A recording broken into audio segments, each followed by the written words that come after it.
Report निकलकर आई है Dubai के बारे में। रिपोर्ट में कहा गया है कि जो दुबई है ना, उस दुबई में दुनिया भर के अपराधियों ने, मोस्ट वांटेड लोगों ने अपने घर बना रखे हैं, जमीन जायदाद खरीद रखी हैं और अपना पैसा वहां ले जाके पार्क कर रखा है। जहां एक और दुबई दुनिया की नजर में टूरिज्म के लिए जाना जाता है, जिसको हाल ही में मैं भी देख करके आया हूं और मैंने भी वहां पर बताया कि कैसे लोग यहां पर रहते हैं। मेरे नजरिए को आज एक और आयाम मिला जब मैंने दुबई के बारे में आज यह रिपोर्ट पढ़ी, और यह रिपोर्ट इस समय पाकिस्तान के अंदर दुबई लीक्स के नाम से जानी जा रही है। क्या है दुबई लीक्स और उसका पाकिस्तान कनेक्शन, आज के सेशन में बताएंगे। दुबई की जो ये तस्वीरें हैं, ये तस्वीरें वास्तविकता है कि यह क्षेत्र इतना आधुनिक प्रकार से दिखाई देता है। इतना खूबसूरत शहर जो कि टूरिज्म के लिए बेस्ट सूटेबल शहर है, यह दिख जो रहा है, आज से 40 साल पहले यहां पर कुछ नहीं था।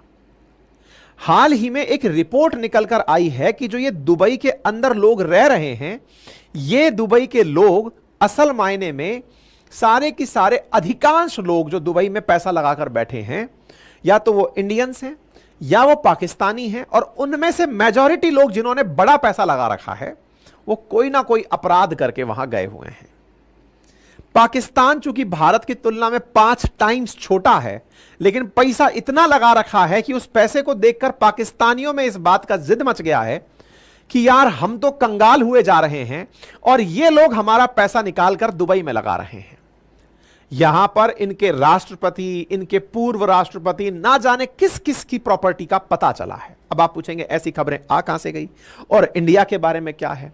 तो मेरे प्यारे साथियों, असल मायने में organised crime and corruption reporting project नाम से एक संस्था है जिसका नाम है OCCRP। ये वही OCCRP है जिसने अडानी के ऊपर भी एक बार रिपोर्ट निकाली थी और इसने बताया था अडानी के बारे में कि इनका जो इन्वेस्टमेंट प्रोडक्ट है ना, वो कहीं ना कहीं गड़बड़ है। मतलब एलिगेशन इसने OCCRP ने अडानी पर भी लगाए थे। लेकिन आप अडानी को नहीं जानते तो भी मैं आपको थोड़ा सा और हिंट देता हूं OCCRP के बारे में। इसमें सोरोस का पैसा लगा हुआ है। ये वो एजेंसी है जो दुनिया भर में रिपोर्टिंग करती है, ऐसी जानकारी बाहर निकालती है जिससे कि लोगों के बारे में, आम आदमी को पता चलता है, खास लोगों के बारे में, और उनके चलते सरकारें जांच करने बैठती हैं। और सरकारें जब जांच करती हैं तो बहुत से लोगों को इनकी वजह से जेल मिलती है। ये इन्वेस्टिगेटिंग जर्नलिज्म को प्रमोट करती है, खुफिया जानकारी जुटाती है। यही वो एजेंसी है जिसने पनामा में पेपर्स की जानकारी जुटाने में सहयोग दिया था। ठीक है, अब वापस टाइटल पर आते हैं।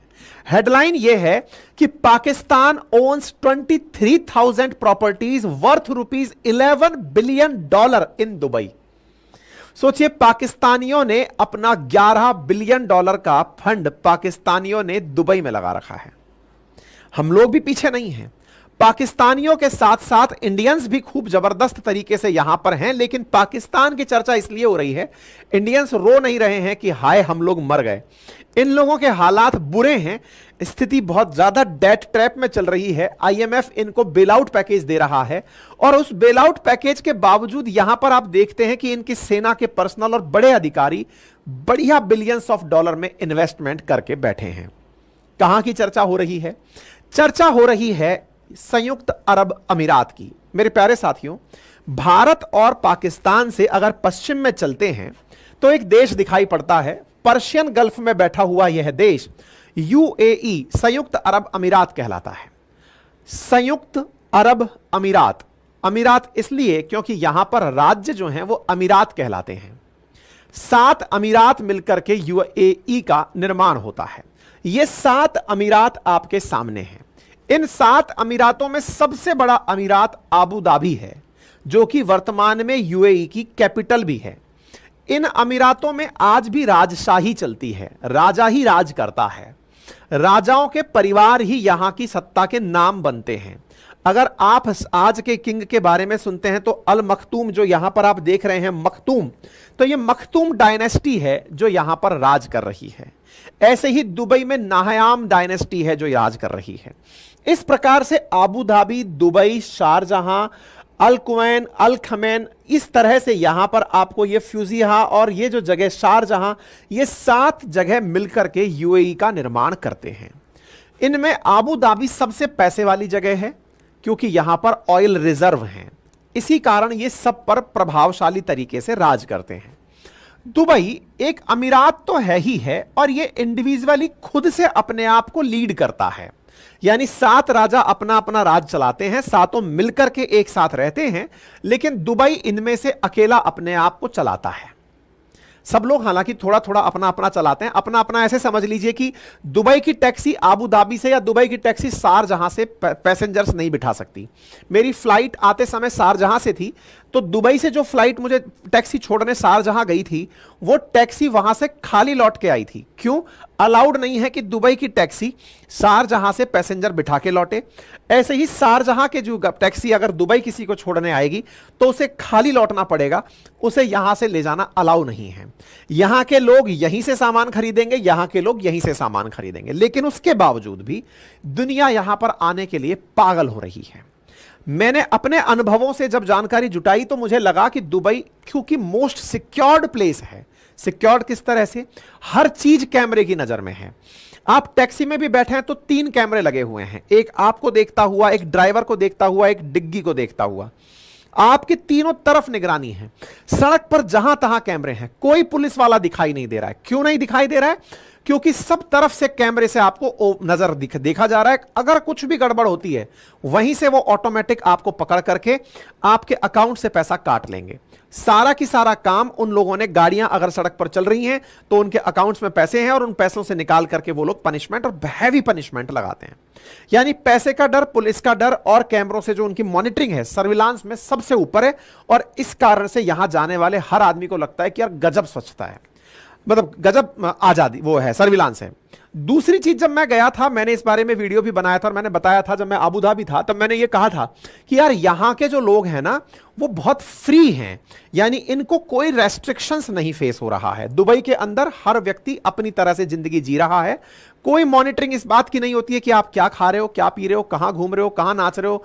मतलब एक मुस्लिम कंट्री होने के बावजूद लिकर इजीली अवेलेबल है। आपको जहां जो तरह से रहना है, मतलब जहां इस्लाम की पालना करने वाले बहुत से देश जो शरिया की बात करते हैं, जो कहते हैं कि आपको अपने ऊपर बुर्का लगा के चलना है, महिलाओं को बाहर नहीं निकलना है, इस प्रकार का पर्टिकुलर पहनावा पहनना है, ऐसी कोई रेस्ट्रिक्शंस यहां पर लागू नहीं है। दुबई मोस्ट ओपन कंट्री है। आप जाकर ये भूल ही जाएंगे कि यहां पर रहने वाले लोग मेजॉरिटी कौन से हैं। यही कारण है कि 90% लोग तो दुबई के अंदर नहीं, पूरे यूएई के अंदर 90% लोग आउटसाइडर हैं। मात्र 10% लोग ही यहां के लोकल हैं।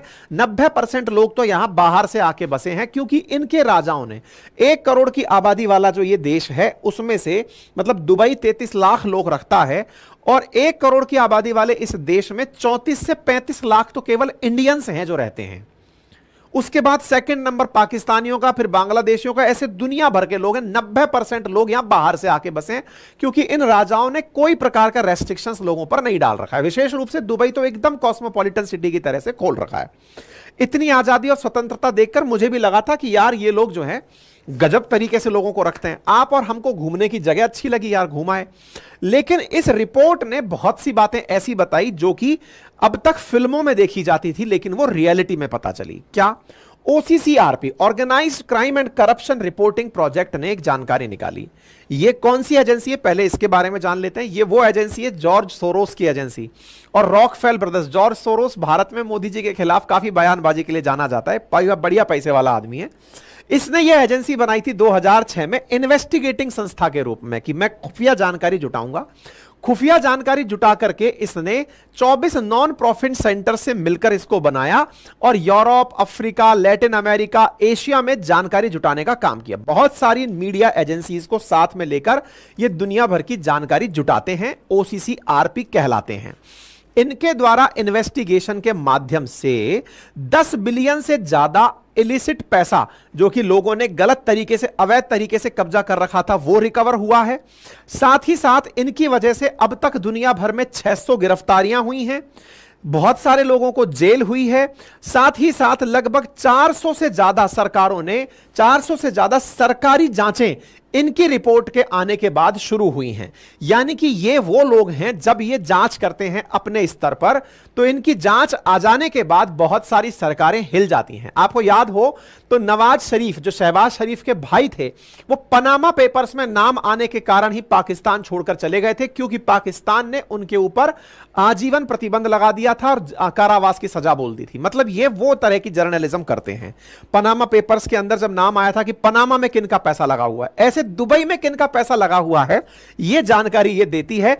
तो उम्मीद है अब आपको यह बात समझ में आ जाए। यह वो है जिसने रूस के बारे में जानकारी जुटा कर दी, पुतिन के बारे में जानकारी जुटा के दी। दुनिया के अंदर जितने भी प्रकार के भ्रष्टाचार की कहानियां हैं, उनको ओसीसीआरपी दुनिया के सामने बाहर निकालता है। इसकी खोजी पत्रकारिता के चलते इसको पुलित्जर पुरस्कार 2017 भी दिया गया। साथ ही साथ इसको 2023 में नोबेल पीस पुरस्कार के लिए भी नॉमिनेट किया गया था। हालांकि दिया नहीं गया, नॉमिनेट किया गया कि यार ये लोग बढ़िया काम कर रहे हैं। रशियन असेट्स के बारे में इन्होंने दुनिया को बताया था कि पुतिन कितने पैसे वाले हैं और कैसे उन्होंने लोगों के साथ मिलकर अपना पूरा एक नेक्सस बनाया हुआ है। फिलहाल इनका ध्यान गया है दुबई पर, और दुबई पर जो जानकारी है वो दुबई लॉक्स के नाम से बाहर निकली, दुबई लीक्स के नाम से बाहर निकली है। दुबई लीक्स जो है, इसको इन्होंने दुबई अनलॉक करके रिपोर्ट में प्रकाशित किया है। इस रिपोर्ट में इन्होंने कुछ इस प्रकार से पेज बनाया है। पहले आप इनका ट्वीट देखिए। इन्होंने कहा, यूजिंग लीक्ड प्रॉपर्टी रिकॉर्ड। अब ये अपने प्रभाव से डेटा निकलवा लेते हैं प्रॉपर्टी के लीक होने के। इन्होंने कहा कि उस प्रॉपर्टी रिकॉर्ड को निकालकर हमने एक न्यूज चैनल है जिसका नाम है E24, उसके साथ मिलकर इन्वेस्टिगेशन की। 140 जर्नलिस्ट 74 मीडिया आउटलेट्स से हमने दुबई के अंदर दुनिया भर से इकट्ठे किए, और उनके बाद में जो हमने जांच करके पता लगाई चीजें वो आपके सामने है। नाम है इसका दुबई अनलॉक।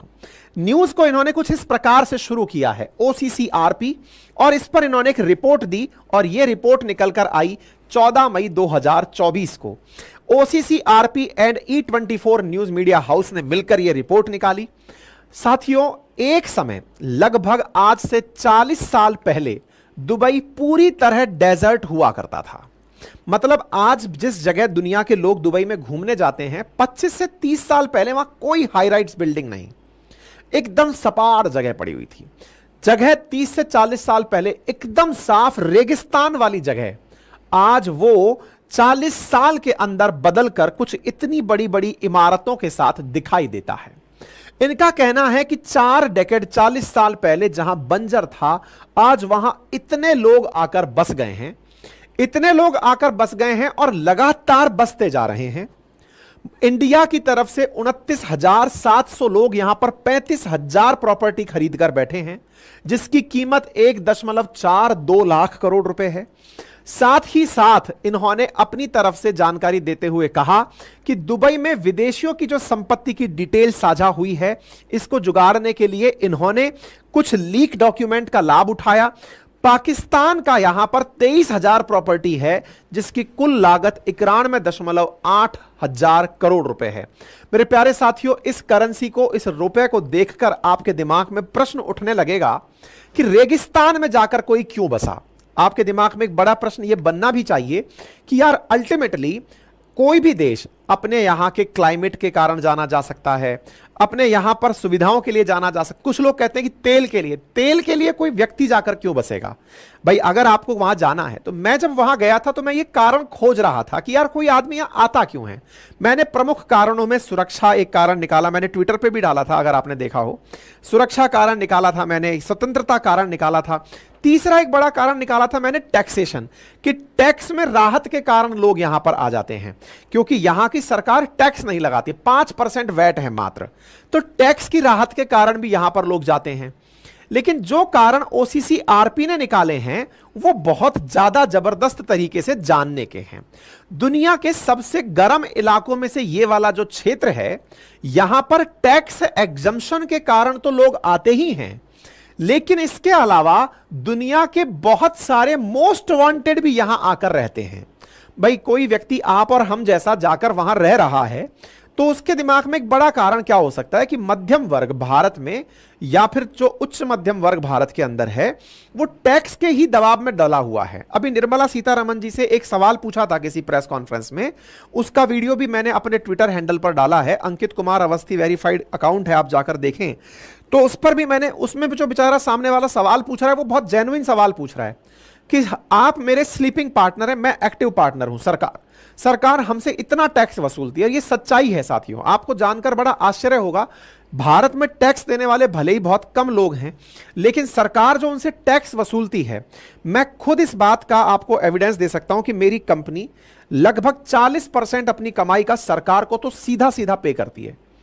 जो हम लोग ले रहे हैं 40% तो टैक्स में चला गया, उसमें से तो सब भूल जाओ।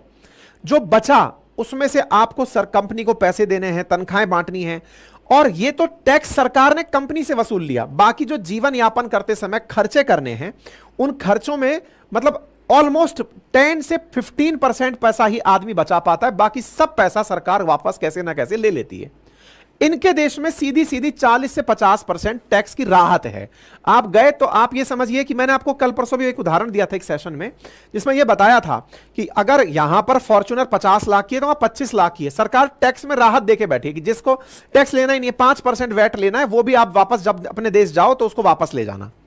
ठीक है, तो इस प्रकार से टैक्स एग्जेम्पशन बहुत सारे जो लोग काम करने वाले हैं उनके लिए तो ये बड़ा मोटिवेशन है, और वो जाकर के वहां पर भारत के बहुत सारे उद्योगपतियों ने, भारत के बहुत सारे फिल्म सितारों ने, बहुत सारे यूट्यूबर्स ने, बहुत सारे इन्फ्लुएंसर्स ने वहां पर जाकर के अपने अपने घर बना लिए हैं, और बहुत सारे जा रहे हैं। बहुत सारे लोग जो मतलब भारत की बहुत सी कंपनियां दुबई में अपना ऑफिस बनाकर चल रही हैं कि भाई कम से कम यहां टैक्स तो बचता है। अच्छा, लेकिन इसके बाद इस रिपोर्ट ने जो खुलासा किया वो कहा कि दुनिया के मोस्ट वांटेड यहां क्या कर रहे हैं, मोस्ट वांटेड यहां कैसे हैं। भाई टैक्स इवेजन के बारे में समझ में आया, बड़े सारे लोग टैक्स के लिए जा रहे हैं। मोस्ट वांटेड को टैक्स क्या है? मोस्ट वांटेड को तो सबसे बड़ा खतरा इस बात का है कि कोई उसे पकड़ ना ले, कोई उसे मार ना दे। फिर ऐसी स्थिति में यहां पर मोस्ट वांटेड कैसे जा रहा है? इस जानकारी को इन्होंने कुछ इस प्रकार से कहा, दुबई के अंदर साथियों एक ना नकली पाम का पेड़ जैसा आइलैंड बनाया गया है समुंदर में। ये जो आपको दिख रहा है ना, ये असल मायने के अंदर पाम आइलैंड है। पाम आइलैंड मतलब दूर से ऐसा लग रहा है कि पाम ट्री बना हुआ है, असल में ये नकली बना हुआ आइलैंड है, मट्टी से बनाकर इस पर घर बने हुए हैं। इसके बिल्कुल इस किनारे पर जाकर के सबसे महंगी इनकी जो होटल है वो बनी हुई है।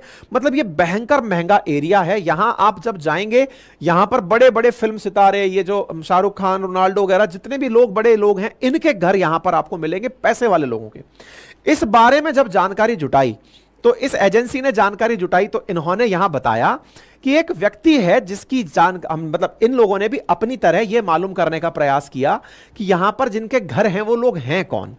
जानकारी जुटाते जुटाते एक बिल्डिंग तक पहुंचे। उस बिल्डिंग के नाम, व्यक्ति का नाम था ओबैद खैनानी। ओबैद खैनानी पाकिस्तानी नागरिक है। वो अपने फादर के साथ साथ प्रतिबंधित है अमेरिका में 2016 से। उसके ऊपर मनी लॉन्ड्रिंग का आरोप लगा हुआ है और ये billions of dollar drug trafficking करके यहां पर लेकर पहुंचा हुआ है।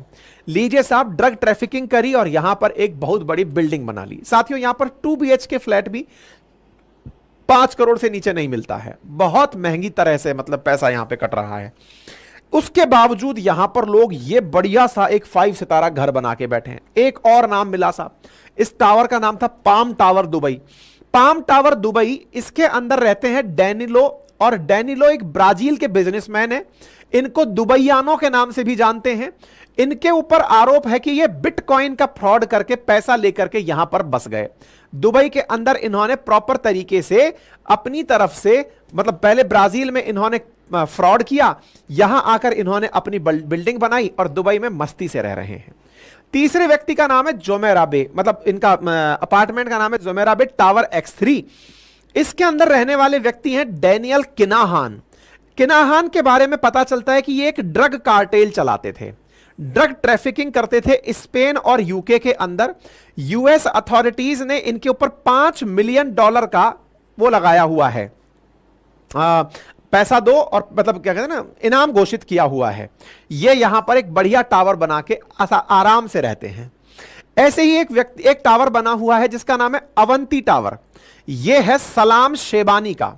ये यूरोप के मोस्ट वांटेड हैं, यहां पर ये बढ़िया तरीके से रहते हैं। स्वीडन के अंदर इनके ऊपर मनी लॉन्ड्रिंग और 2 हत्याओं का मामला है, बढ़िया तरीके से टावर बना के यहां रहते हैं। ऐसे ही कुछ और टावर्स भी हैं जिसके जो बिल्कुल बुर्ज खलीफा के पास हैं। इनमें से एक टावर विनोद अडानी का है, गौतम अडानी के भाई का है, जो कि भारत के अंदर इनके कारण एलिगेशन सहन कर रहे हैं। अडानी के ऊपर जो अभी हिंडनबर्ग वाला मामला हुआ, तो बोले विनोद अडानी का भी यहां पर एक टावर बना हुआ है।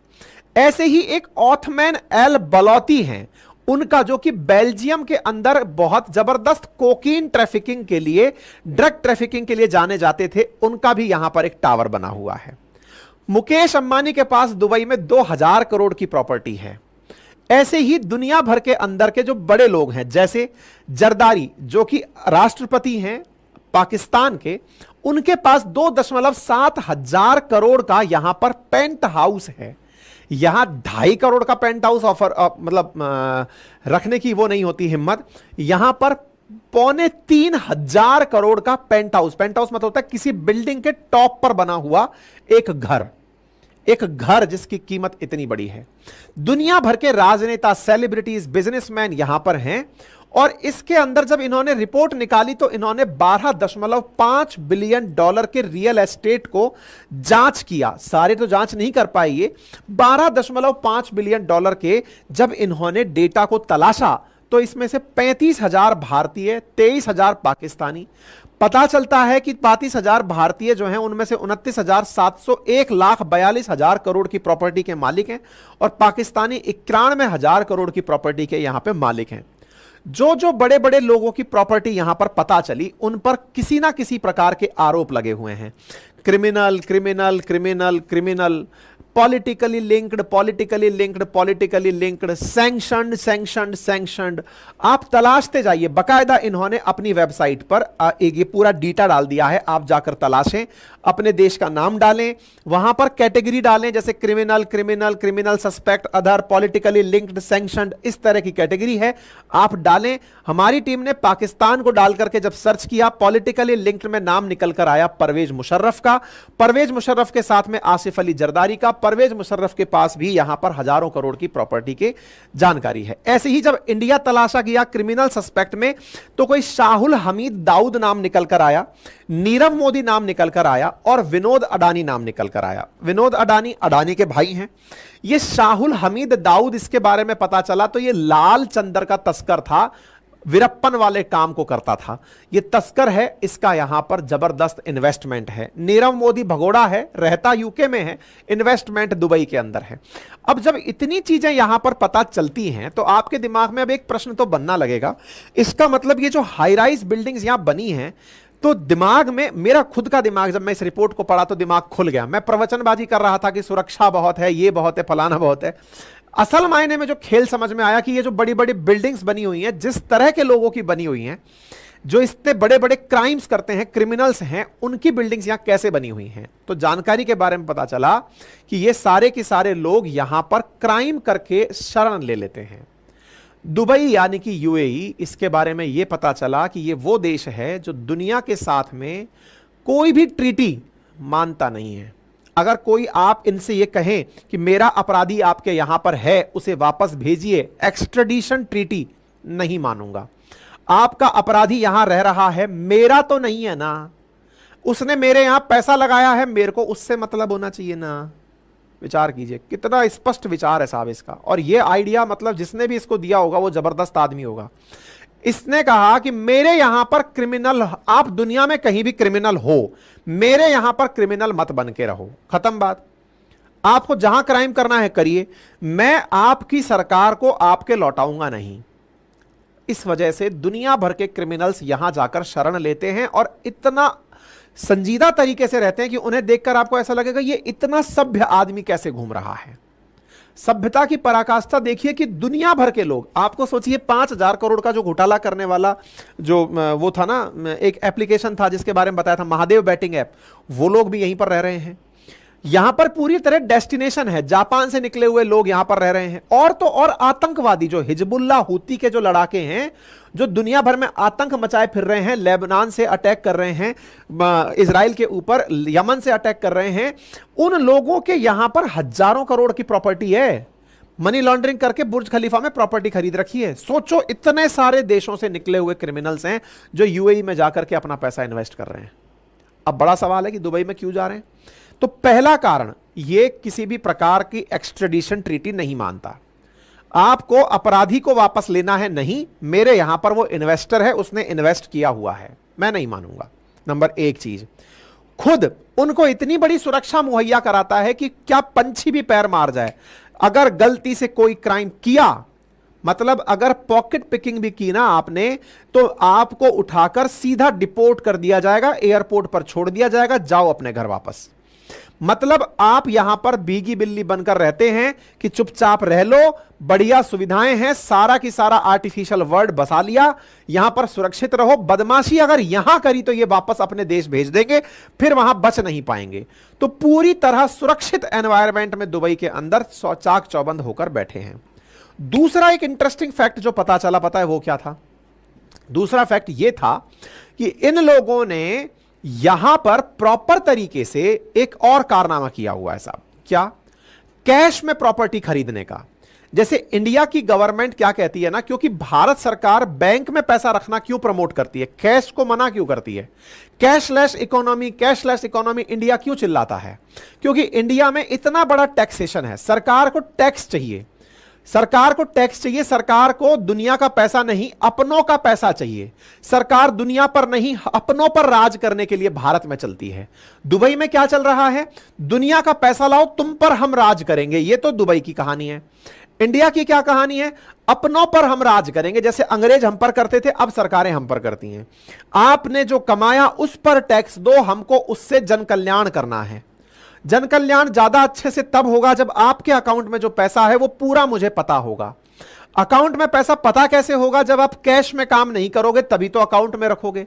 एक सब्जी ठेली वाला आदमी भी अब कैशलेस इकोनॉमी को प्रमोट करता हुआ दिखता है कि मैंने तो अकाउंट में पैसा रखा हुआ है, सरकार उस पर पूरी नजर बना के रखी, बेटा तुम्हारा पैसा जैसे ही इतने लाख से ऊपर क्रॉस हुआ मैं टैक्स वसूल लूंगी।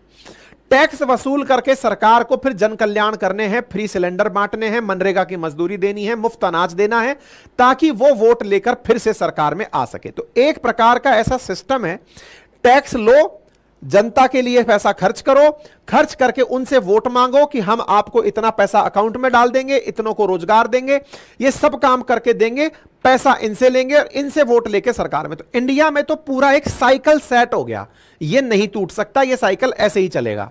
दुबई वालों को लोकतंत्र चलाना ही नहीं है, वोट बैंक की राजनीति नहीं है, वो तो राजशाही है, मोनार्की है, वहां पर जनतंत्र लोकतंत्र नहीं है। उनको तो केवल पैसे से मतलब है। आप लोग कमाइए जहां कमाना है, यहां आकर बसिए, यहां के नियमों की पालना करिए, हमें किसी का डर है नहीं, कोई जन कल्याण हमारे दिमाग में है नहीं। आपसे टैक्स लेके क्या करेंगे? आप पैसा लाइए, यहां इन्वेस्ट करिए, यहां इन्वेस्ट करेंगे हम, पैसा अपने आप कमा लेंगे। टोल टैक्स से कमा लेंगे, आपकी प्रॉपर्टीज जो चल रही हैं उससे कमा लेंगे, रेंट से कमा लेंगे, सुविधाएं डेवलप करके कमा लेंगे। दुबई छोटे से शहर के अंदर सरकार ने अपनी 35,000 टैक्सी चला रखी हैं, जो पर डे केवल टैक्स के रूप में, कौन सा टैक्स? जो दुबई की प्राइवेट कंपनियां जो टैक्सी चलाकर अर्न कर रही हैं, पर डे 2 दिरहम एक सवारी पर उन्हें देना होता है। लगभग एक दिन में 1.5 से 2 करोड़ दिरहम के आसपास टैक्सी कमाकर उनकी सरकार को देती है। मतलब यहां पर सरकार ने लोगों को बसा के कमाने के तरीके निकाल लिए। सड़क पर आप चल रहे हैं ऑटोमेटिक तेज स्पीड में, एक वीडियो है मैं डालूंगा आपको, जिसमें तेज स्पीड में 120 पे गाड़ी चल रही है, अचानक टोल कट गया। चलती गाड़ी का टोल कट जाएगा, जैसे अपने यहाँ पे स्पीड कैमरा पकड़ता है ना, ऐसे वहां पे टोल कटता है। टोल पे लंबी लाइनें है ही नहीं, कटता जा रहा है। बोले हम कमा लेंगे, तुम लोग तो ले आओ। इस तरह से इन लोगों ने काम, इन्होंने क्या किया? कैश का। बोले अकाउंट में पैसा रखने की बात क्या है, कैश में काम करो। कैश में काम करो से मतलब क्या है? आपको प्रॉपर्टी खरीदनी है, जाइए और कैश में रखिए। आपने अगर बैंक अकाउंट में डाल दी, आप दुनिया के क्रिमिनल हैं, बैंक अकाउंट में पैसा डाल दिया, बैंक अकाउंट में डाल दिया, तब तो बैंक वाले पूछेंगे कहां से लाए। इन्होंने सिस्टम कर रखा है, पाकिस्तान से पैसा लेके आयो कोई बात नहीं, इंडिया से लायो, कहीं से भी लायो कोई बात नहीं, जाओ मकान वाले को दो और दे दो, खरीद लो, मकान वाला फिर जाएगा। प्रॉपर्टी का बूम ही इनके यहां पर कैश से चला। इंडिया में भी यही हाल है। इंडिया में अगर आप एक नंबर में घर खरीदने जाते हो, सरकार सब जानती है फिर भी आंख बंद करके बैठती है। क्यों? क्योंकि प्रॉपर्टी चलती ही कैश पर है। सरकार को पता है कि 50% पैसा कैश लेगा सामने वाला, 50% नंबर 1 से लेगा। सरकार के सारे लोग, बड़े बड़े अधिकारी, बड़े बड़े नेता इस बात को अच्छे से जानते हैं। लेकिन सरकार से अगर आप कहो कि ऐसा होता है, अरे कहां होता है ऐसा, कुछ नहीं होता ऐसा। सर वहां पर डीएलसी रेट 10,000 की है लेकिन वो 1.25 लाख रुपए पर वर्ग गज मांग रहा है, पागल हो क्या? नहीं, ऐसे नहीं होता है, इग्नोर इट। वहां पर खुलेआम है, सब जो है वो सामने है, कैश में काम करो, ले जाओ। इंटरेस्टिंग बात, मकान खरीदने के बाद, मकान बेचने के बाद अगर पैसा आया, आप अकाउंट में रख सकते हो, बैंक आपसे नहीं पूछेगी। यानी उन्होंने इतना अच्छे से दुनिया के लोगों को लुभाने का तरीका बनाया हुआ है कि आप कैश अकाउंट में रखोगे ही नहीं, इन्वेस्ट करो। इन्वेस्ट करने के बाद में अगर आपने मकान बेचा, फिर पैसा आया, अब बैंक में रखो, फिर सरकार इन्वेस्ट करने के लिए कहेगी आपसे। इस तरह से इन्होंने पूरी तरह से क्रिमिनल्स को अपने यहां पर लाकर बसा लिया। बढ़िया तरीके से जितने भर के भी लोग हैं वो सब यहां पर आकर बसे, और इन्होंने बकायदा इस बात को समझाया कि ये लोग कैसे यहां पर पैसा कमाते हैं। इससे अंदाजा लगाइए कि जब ऐसी चीजें दुनिया भर के लोगों को पता चलती है तो सोचो, यहां पर प्राइस आसमान की तरफ भागते हैं। बुर्ज खलीफा के अंदर एक कॉम्प्लेक्स में 3 साल के अंदर 55% कॉम्प्लेक्स की कीमत बढ़ी है रियल एस्टेट के मार्केट में। मार्केट के अंदर, दुबई के अंदर $10 मिलियन के 431 घर बिके हैं, जो दुनिया में किसी भी शहर की तुलना में सबसे ज्यादा हैं। इतने ज्यादा तो शहर के अंदर इनके घर बिक रहे हैं। कहने का मतलब यह है कि इन्होंने यह समझ लिया कि क्राइम कहीं भी करो, अगर मेरे यहां आकर रहते हो तो सुरक्षित हो और बढ़िया से रहो, पैसा लगाओ, अपने देश को बढ़ाओ। जिस तरह से अमेरिका पन्नू को अपने यहां शरण देकर बैठा है कि तुमने इंडिया के अंदर कुछ भी किया हो, मेरे यहां तो कुछ नहीं किया है ना, मस्त रहो। ऐसे ही दुनिया भर के लोग, जैसे कि नवेल्नी है, जो नवेल्नी था, जो रूस के अंदर उसके पुतिन के खिलाफ बातें करता था, हालांकि अब तो नहीं बचा, लेकिन उसको दूसरे देश के लोग क्या कह रहे थे, हमारे यहां आकर रहो, कोई दिक्कत नहीं है। दुबई ने इन सब का सॉल्यूशन निकाल लिया कि तुम कहीं के भी हो, आकर रहो, मुझे कोई दिक्कत नहीं है।